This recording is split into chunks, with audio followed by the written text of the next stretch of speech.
Story time. In the city of Accra, the heart of Ghana, there lives a young woman named Zuri. She has always dreamed of becoming a successful fashion designer. And after years of hard work, she finally gets the opportunity to study in Rome.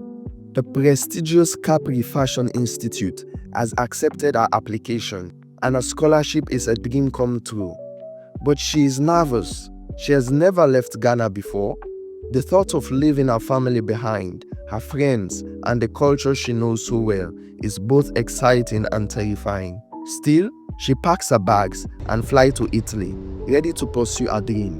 When she lands in Rome, she is amazed by the architecture, the vibrant streets, and the ancient buildings that tells the story of centuries gone by. Everything is different from what she was used to, but Zuri is determined to adapt. On her first day in Rome, she meets Kofi, a charming, mischievous young man from Ghana, who had also come to study. Kofi has a reputation for being the life of the party, always smiling, always joking, and always ready to make people laugh.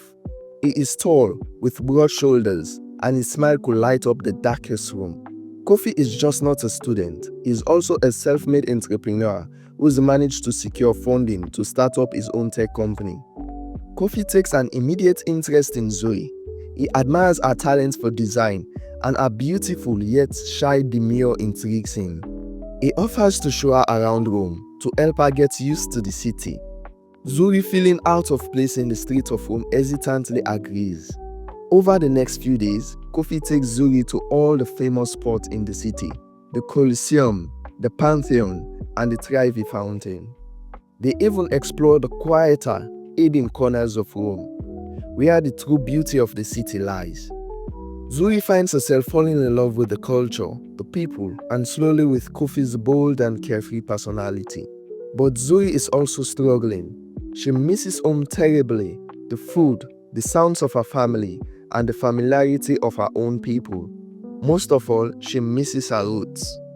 She wants to merge African heritage with the European elegance she is learning at school, but it isn't as easy as she thought.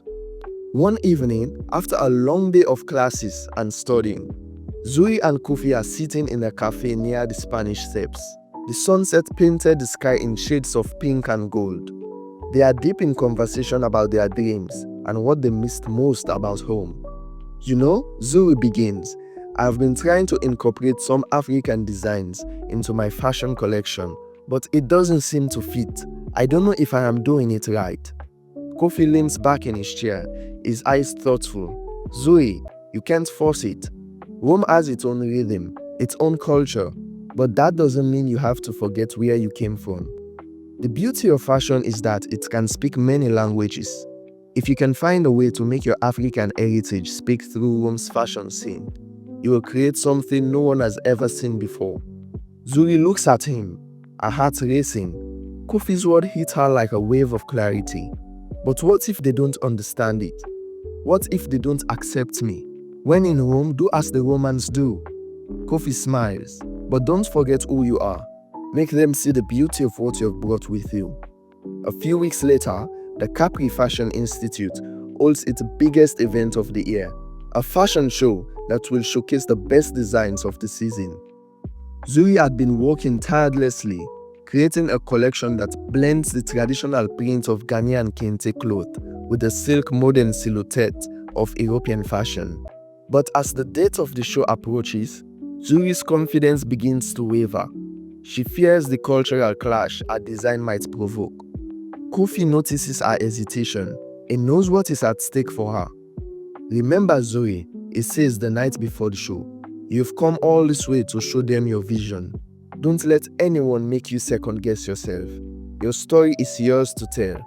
The next day, the fashion show begins, and Zuri's heart races as she stands backstage, waiting for a model to take the runway.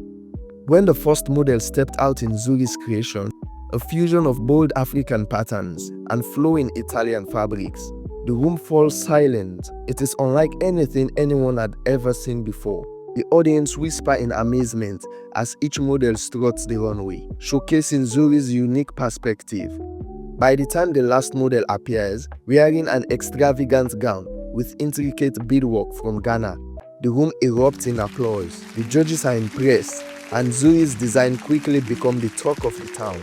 She has not only blended two worlds together, but she has made them sing in harmony. After the show, Zuri and Kofi stand together, watching the crowd congratulate her. "You did it," Kofi says with pride. "You brought Ghana to Rome," and they loved it. Zuri is approached by a famous Italian fashion designer, Gianna, who was intrigued by her fusion designs. "Your work is revolutionary," Gianna says, her eyes shining. "I want to collaborate with you. I've never seen anything like it." Zuri's heart skips a beat. This is the opportunity she has been dreaming of. But then she looks at Kofi, who has been by her side throughout the entire journey. "What do you think, Kofi?" Zuri asks, torn between her dream and her growing feelings for him. Kofi smiles, his eyes filled with warmth. "Zuri, this is your moment. I will always be here, no matter where you go. Rome will always be a part of you, but so will Ghana. Don't forget that." With Kofi's encouragement, Zuri agrees with the collaboration, taking her fashion career to a new height. And though she stays in Rome for a few more years, she always carries the heart of Zuma village with her, making sure to blend her roots with the global stage in ways no one could have ever imagined. The end. Thank you for watching. If you love stories like this and would love to see more stories like this, please give me a follow, leave a like, and comment your thoughts on the story below.